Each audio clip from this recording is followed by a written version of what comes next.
the OSHA regulations, that's one component, a very important component, but it's probably not the most important component. I think the most important component for the owners is, am I committed to providing a culture of safety within my organization?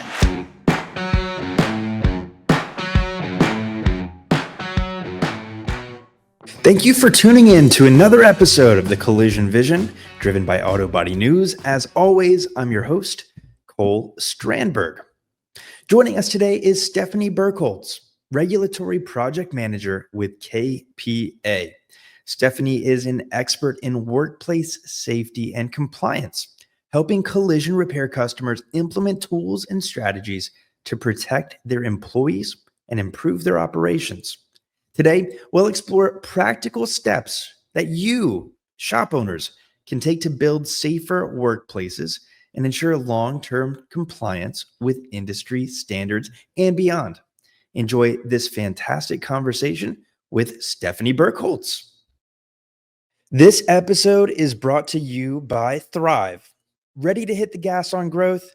Meet Thryv, the do-it-all small business software that can save you over 20 hours a week. Attract customers, manage day-to-day tasks, and keep communication simple with one powerful tool made for your auto business. Rev up your revenue today and let Thryv save you time so you can get back to doing what you love. Visit thryv.com, that's THRYV.com, to schedule a demo today.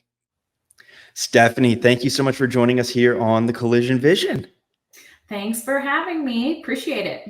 Looking forward to an awesome conversation. I know I gave a little bit of information about you and your organization at the top of the show in the intro, but let's hear it in your own words. Who are you and what do you do? So I've been with KPA for about a decade now. And in my roles at KPA, started out as a field consultant in Northeast Florida, and then grew into the team supervisor role for the Southeast. And now I am the regulatory project manager for KPA. So currently now I'm managing large, environmental permitting projects with some of our large groups. Waste reporting, our annual Tier 2 reporting, and special projects with hazardous industries. But I have been in the automotive space for now 20 years.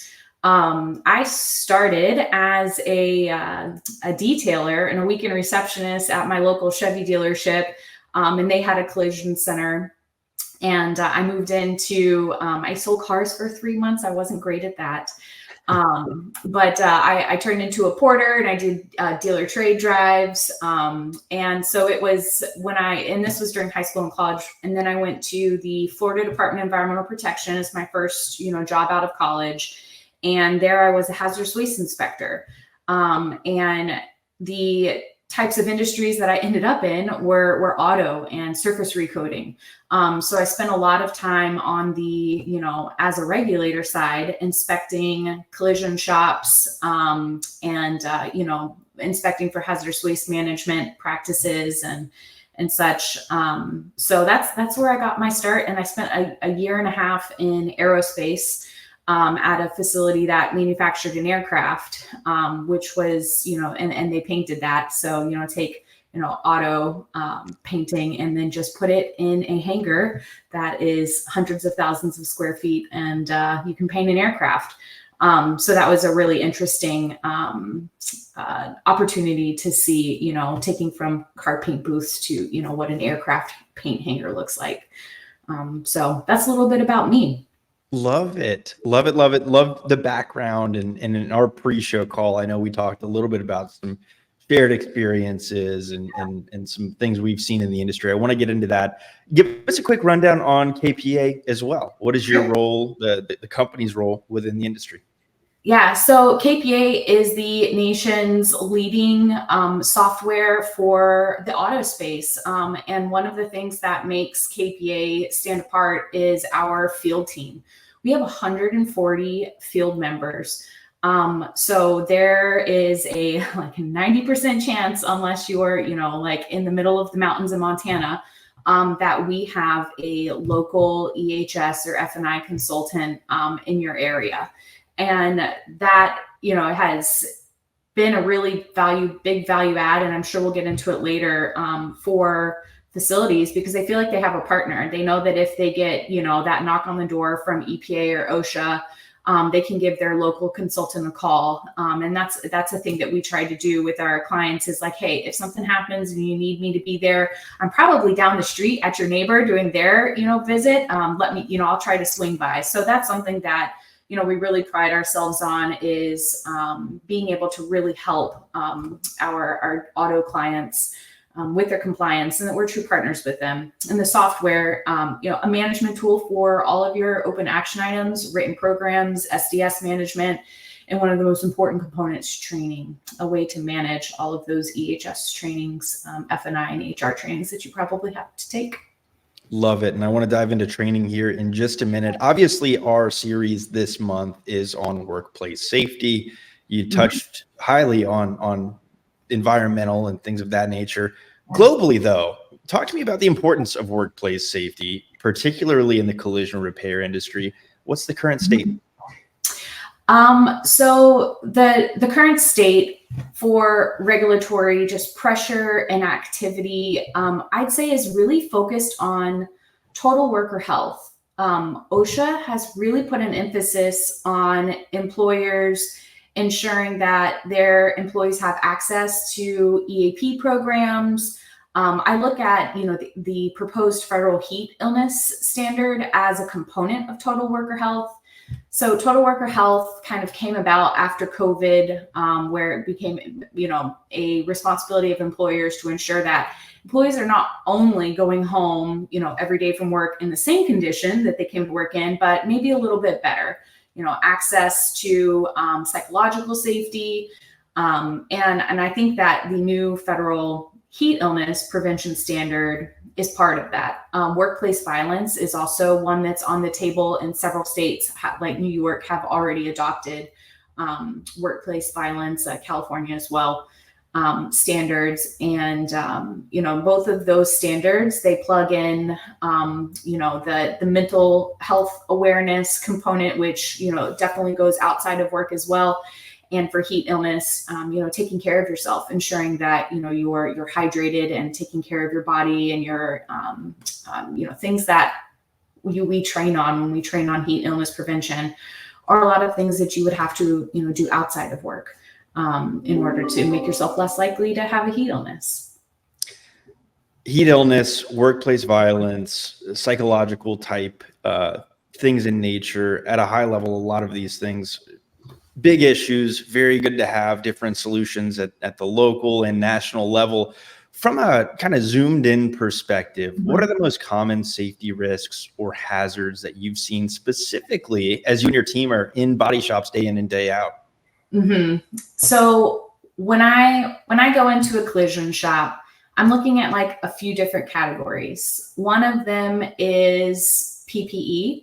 One of them is housekeeping and just overall condition of the facility.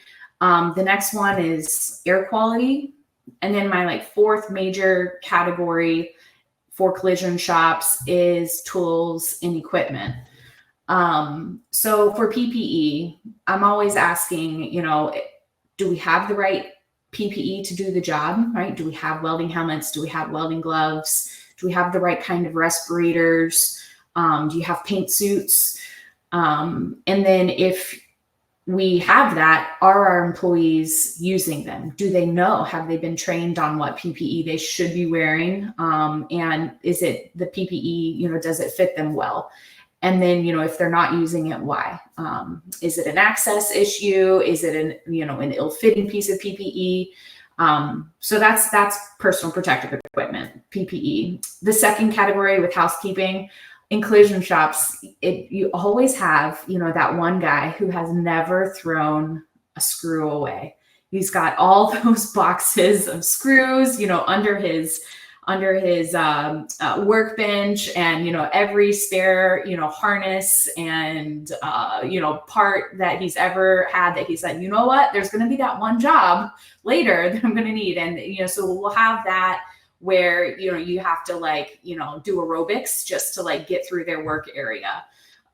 So, looking at housekeeping and just the likelihood of, somebody, having a slip, trip, and fall, or, equipment come toppling down on them.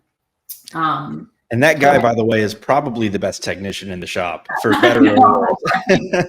I know. It's always the guy that's getting the most hours and, is turning around the most production, that can fix anything that walks through the door. That's usually why they're they're given that flexibility to just, kind of be the eyesore of the shop. It's like, well, if you pushed out the numbers like he did. So I get that. And I hear that all the time, for sure. I love it. Nope. A lot to think about. And I want to have us put on kind of our shop owner or shop manager hat and talk about hey, we're not working with Stephany and her team right now. Maybe that's something we should do, but I want to take an inventory. If I'm walking around the shop, what are some good insights maybe for that business owner or manager to get a sense of how are we in this regard? Yeah. So there's a couple different ways you can look at that, from an owner's perspective. Am I in compliance? Number one, the OSHA regulations, that's one component, a very important component, but it's probably not the most important component. I think the most important component for the owners is, am I committed to providing a culture of safety within my organization, right? What's important to the managers is what's important to the owner. So if workplace safety is important to that owner, then that becomes important to the manager, which then becomes personally important to the employee.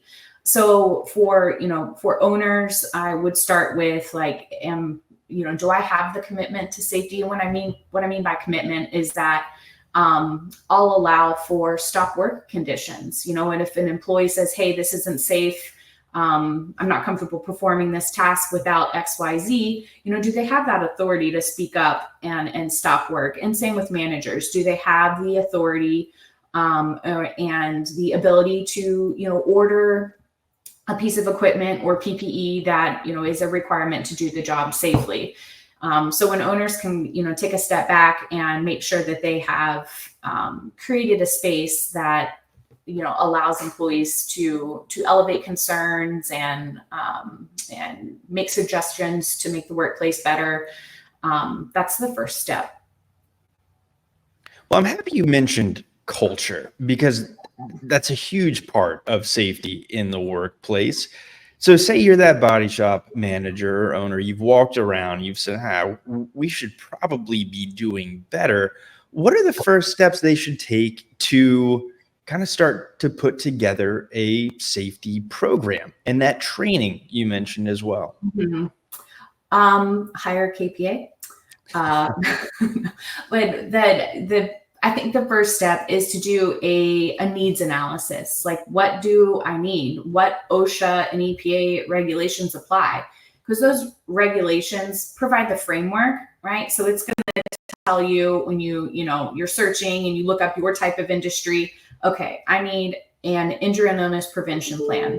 I need a hazard communication program. I need a lockout tagout program. I need fire suppression, right? So once you get down that rabbit hole of identifying, here's the type of work that I do, here's the regulations that apply. But it would be like, I like to use this analogy. If my refrigerator broke, I would probably not spend 10 hours on YouTube researching how to replace a compressor. That's just not something that I'm willing to do with my time. I'm going to call, the guy who's been doing this for 30 years and can look at my refrigerator and see that it's not making ice and say, oh, yep, your compressor, is blown. And he's going to, order the part to replace my compressor, and I'll pay my, whatever it is, and move on. For taking a step back and saying, hey, I want to get my compliance and my safety rates, to a point where, I feel comfortable with my insurance company and we're not having this trend of injuries, and take some responsibility of that, get a professional involved that is very passionate about this, and has a whole team dedicated to, helping this industry. There's so much to know, and it depends on Yeah. where you are geographically. It depends on so much. And to your point, to go ahead and bring in somebody who's already familiar with that and aware of that could very well make some sense. Mhm. Going back to the culture piece, Yeah. I think so much of the creation and implementation of a safety program is buy-in from leadership and the team. What Mhm. role have you seen leadership playing in promoting a culture of safety within a shop? I think a really good example of effectiveness of trying to create and sustain a culture is getting that um, participation from all levels of worker. So one of the things that KPA does is we facilitate safety committee meetings for our clients when we come on site. We'll help them establish a safety committee and provide, itineraries for safety committees, and then we'll be there to help facilitate to keep that team on track of, what they should be completing. So these are going to be things like accident investigations, root cause analysis, reviews of near misses, identified issues, and if there are barriers or blockers or resources needed to fix things. Training analysis, how percentage complete of training, where do we need to put a push for training completions. What I see that works super well is when they'll have like a rotation program where they bring in, shop floor level, the body techs or the prepper, right? The prepper who's probably new, hasn't really spent a whole lot of time in the industry. They're learning from the more seasoned, painters. Bring them into the safety committee because it's not, the safety committee because it's not a hush hush, closed door type of thing. It should be all levels of worker involvement.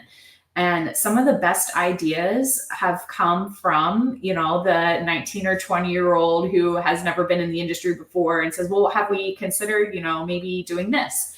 And that empowerment becomes infectious, right? They take that back to their teams and, they might say to their partner, like, hey, you should probably put on a pair of, nitrile gloves to handle that lacquer thinner. Or did you know that's extremely flammable? Like we need to make sure we keep that container closed so it doesn't just evaporate. So that type of worker involvement really makes them feel responsible and, ownership. And if they see that, like, hey, in this safety committee meeting, my owner, my GM, my foreman, they were all there and I witnessed that they're committed to making this a safer workplace for me. So I think that can really help with the development and sustaining of a good culture. Not just I love safety. that.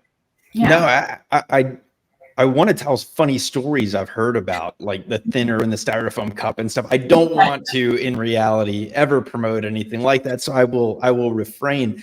But the team buy-in and making them a part of that from up front makes total sense for somebody who's looking to get that buy-in. Tactically, what can they do? I love your point about, hey, this isn't hush hush. This isn't some crazy secret business dealing. This is something that's being done to help promote safety.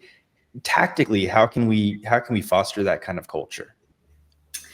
By having them, self-inspections are a really great way, assigning, especially high potential employees. I really feel like, and not just, and this is kind of in any industry. And I spend a lot of time, in service manager, body shop managers' offices, helping with things. And I hear, it's hard to find, great work and then keep them.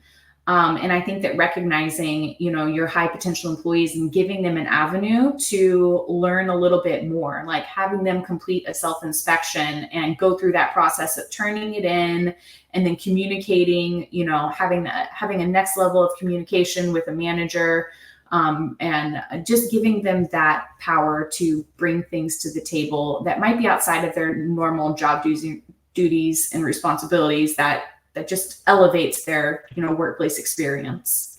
Well, a safe place to work is the bare minimum we can offer right now. For as much as we hear about the technician shortage and the challenges with getting and retaining great talent. So, hey guys, this is something that we're doing for you. We're trying to improve this experience. I want to talk about kind of how to now go and implement this. We've created a plan. We have some team buy-in. What tools and technologies are available today for shops to help them identify, monitor, and reduce some of these safety risks? Yeah. So our platform, right, it's called VeriSuite, was designed to be a tool to help businesses stay in compliance and have continuous improvement. So mobile apps are really popular to complete these tasks. So our mobile app, right, we can complete our self-inspections, and like a self-inspection, that could be your weekly eye wash station inspections, making sure that that it's clean, it hasn't been blocked, the water's flowing. Fire extinguisher inspections, whatever cadence your local area requires that, whether it's monthly or weekly. Using a mobile app for that. And then instead of having a big stack of papers where every single week, you're putting that, that, hey, all these drums are in the right spot, or, they're in good condition, and it just lives in the stack of paper. You have real-time management, and it just really increases efficiency. Same with training. Our platform, right, it has a dashboard that has a like a speedometer, and it shows you, how much training is still left, and you can hone in and see which teams, need to bring up their training numbers. So having a software, a one-stop shop for licenses and permits too. Oh my gosh, the environmental, permits that are required to generate hazardous waste, they have to be renewed now every few years, which is just a whole nother chat for a different day. Environmental, we could spend years on environmental. But having a one-stop shop for all of your compliance needs just really helps with how it can be so overwhelming. There's so much to think about when running a collision repair business. Oftentimes, these kind of bigger, longer term things are not going to be front of mind. And without a partner with you, it stands to reason that you might forget something that's very important to keep the doors open and the lights on. Walk me through. So somebody's listening to this, they say, hey, I'd like to work with Stephany and her team. What does that process look like? I imagine it starts with some sort of audit, but kind of walk me through cradle to grave what it looks like to work with you. Yeah. So once you sign up with KPA, we have an implementation person that will help you, or a lot of times it might be an HR partner that has, the employee rosters. They'll work with our implementation team to identify the types of job roles that you have, right? So we'll ensure that within our software, we have all levels of role that you have, whether it's body tech, advisor, painter, prepper. We have different roles for all those. And then when we choose that role, it automatically sets the trainings that we know are OSHA or EPA required for that role, right? So there's some painter trainings that are not applicable to the body techs, and certainly not applicable to the receptionist or the cashier. So by choosing the right roles with your employee roster, we can really set your training matrix up correctly. So once we've built the software, our consultant will then come out on site and do an initial visit. Depending on the level of service, that initial visit will probably include a chemical inventory. So our consultant for auto will come in and do a chemical inventory for you. And then once that inventory is uploaded, we have posters with QR codes that anybody can scan with their phone and pull up the inventory, which is, good hazard communication, employee access to safety data sheets. It's a regulatory requirement to have access to safety data sheets. And it removes that expired, big giant, yellow and red binder that's covered in dust from the 90s that's, on the wall of the shop. So those are the kind of first steps, and we'll do an audit of your facility too during all of that. And we're identifying like, okay, here are your high priority items. Here's your low hanging fruit, the just get it done. And then, here are the items that you'll want to create a system for to, continually come back to. So those, inspections, those self-inspections that they'll need to complete will help them set them up, for success with. Love it. Very helpful. And I think you've done a great job of painting the picture of some of the risks, some of the solutions. Speaking in theoreticals is one thing. I think you've done a great job of laying out the program and its benefits, but do you have any actual examples that you can share? Because I think when it's right there in front of you, it's even more impactful, of a collision repair shop that has successfully improved their safety standards using KPA's resources. Yeah, so we have a couple case studies for collision repair that we can certainly link later. But personal experience, one of my, they're all my favorites, but one of my like for real favorite clients, I show up to do my visit, and I walk into his office and saying, "Hey, how's it going?" And he just like hands me a check. And the first thing I do is I look like, am I on the two line? No, I was not. I said, well, what is this? And he said, that's my rebate check from my insurance company. And the rebate value from the workers' comp company was more than what they were paying to use KPA. And, so that was like, oh, wow, like this is really paying off. And, this client, they adopted a really great new hire program.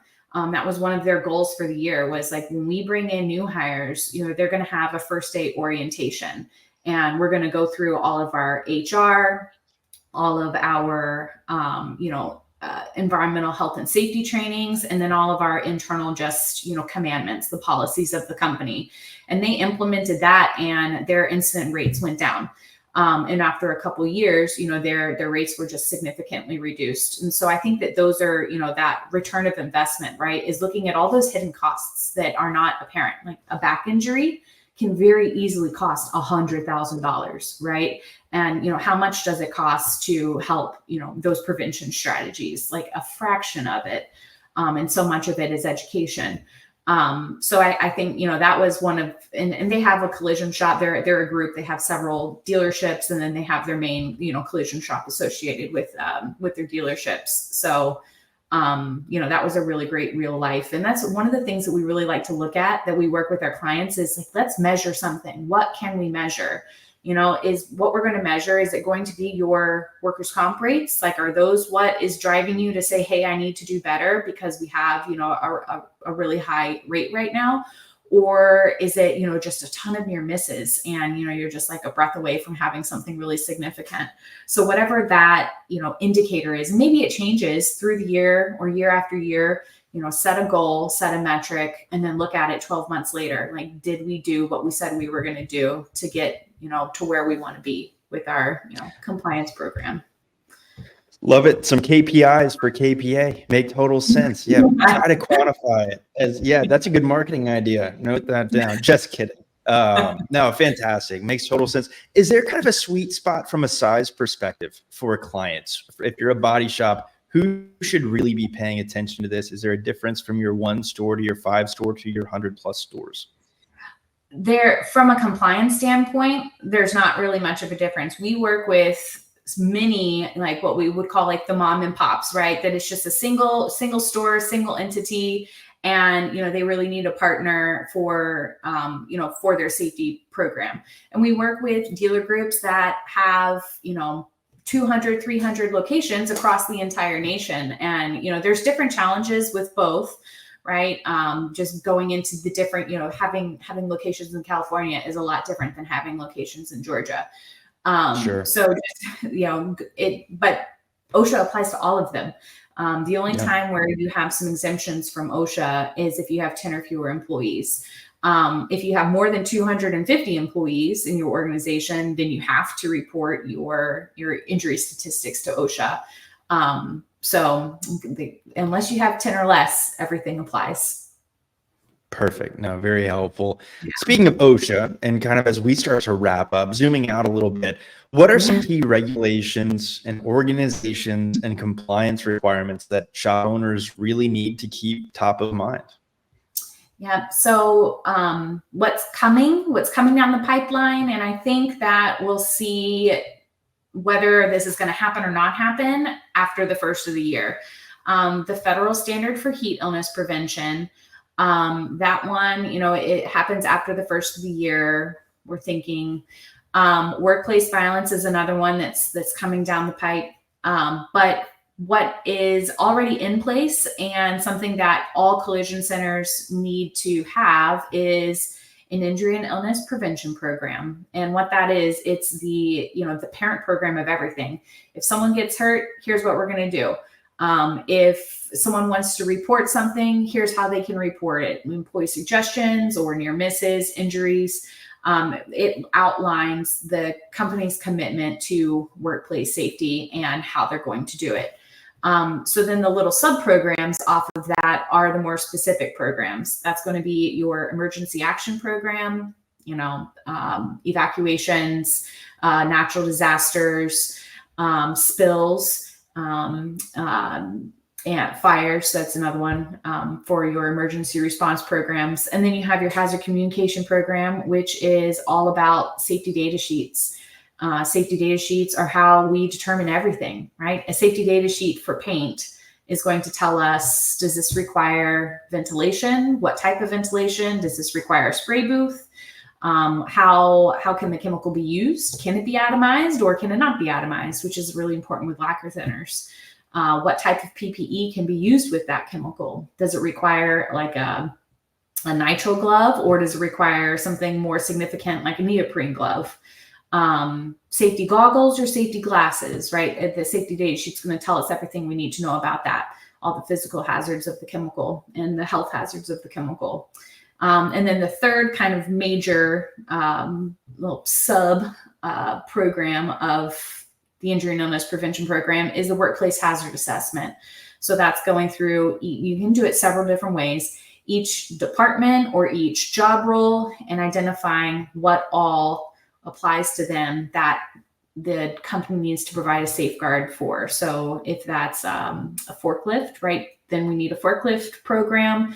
We need to ensure that the forklift is on an inspection, protocol, inspection schedule, and that our employees are trained to operate the forklift. So lockout tagout is another one, right, that we have to consider in collision shops. Any sort of maintenance that we're going to perform on our equipment, right? We probably need a lockout tagout program, especially if it's hardwired. Direct plug and play is pretty easy. If it only has one energy source, you unplug it and you safeguard that plug. But when you have more than one energy source, you've really got to look at a lockout tagout program. So now that everyone's head is appropriately spinning with all the safety things they didn't think of, you know who to call. You and I have both been in this industry for a while, and I think some of our listeners have probably been in this industry longer than both of us combined. So we've seen a lot of change in the vehicles we repair, in the organizations that are now repairing these vehicles. What do you see for the future from a safety perspective? Obviously, we have changes in vehicles, and EV repair is a hot topic. Where do you think we're going from here? Yeah. So for, aluminum so we got our first little taste of, hey, we have to do things a little bit differently with aluminum, right? With how combustible aluminum is and just the different fire protection protocols to work with aluminum. So we got a little taste of it in collision with that, right? When everyone had to go out and buy their curtains for aluminum work and get a big giant yellow fire extinguisher for combustible metals. So, we had our first taste with that. Now our next is EV, right? And that's where, lockout tagout really comes into play, right? So do you have an energy control program, right? We can't just think that the energy has been isolated from an EV, and right now, if you have an EV fire, the recommendation is to submerge the battery in water. What are we all going to put swimming pools up at our collision shops and hoist a burning car? So there are a lot of considerations, right? Where do we store EVs that, have been damaged to the point where, hey, they could catch on fire? With the hurricanes, that we just saw, we saw many house fires with, somebody had left their hybrid, in their garage, it got submerged with salt water and then, burnt the house down. So yeah, there are a lot. And, there is no standard right now, federal standard for electric vehicles. There's a lot out for comments. And that's something that KPA works on with with the states and the proposed rulemaking on is what makes sense.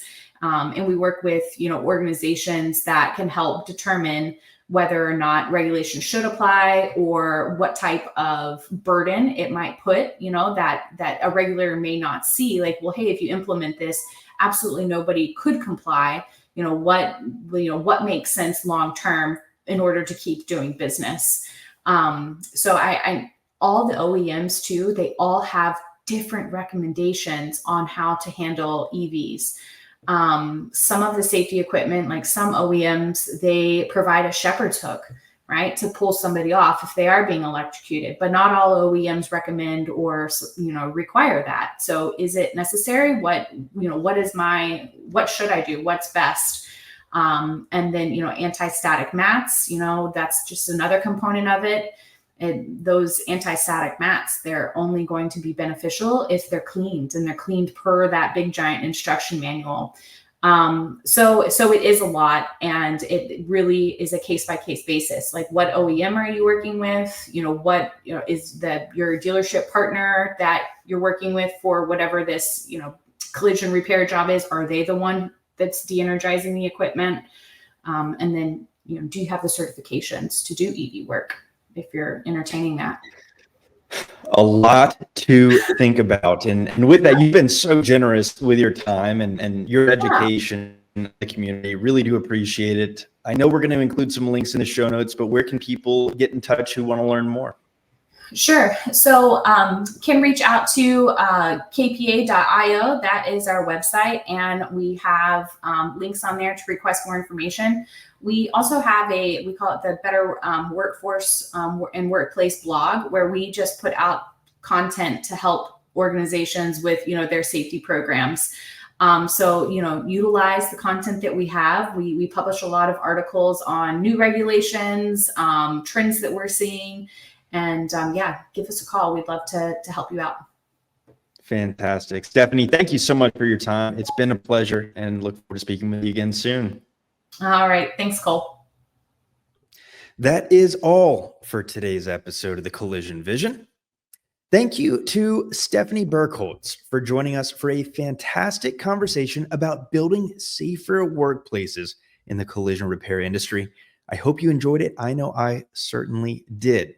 If you found today's episode valuable, be sure to give us a follow wherever you enjoy your podcast, and or on YouTube, where the Collision Vision lives in video form. Also, we would love your feedback. So leave us a review, and don't forget to share the podcast with your network to help keep the conversation going. On behalf of the Auto Body News team and myself, thank you for coming along for the ride.